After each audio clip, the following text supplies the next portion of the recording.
Allahu, Allahu, Allahu, Allahu, Allahu, Allahu, Allahu, Allahu,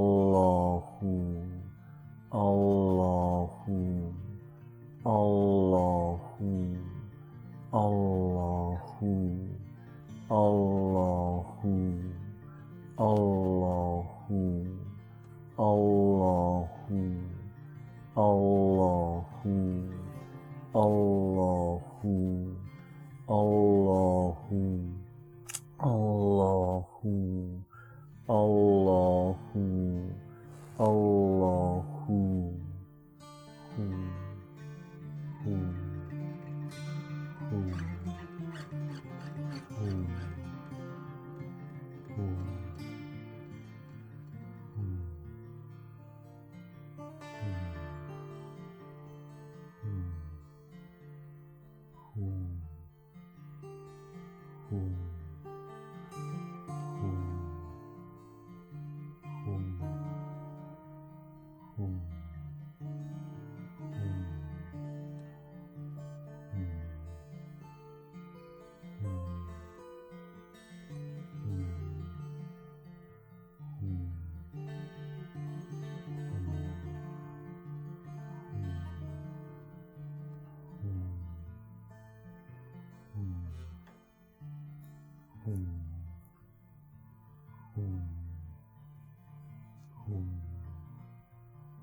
Coming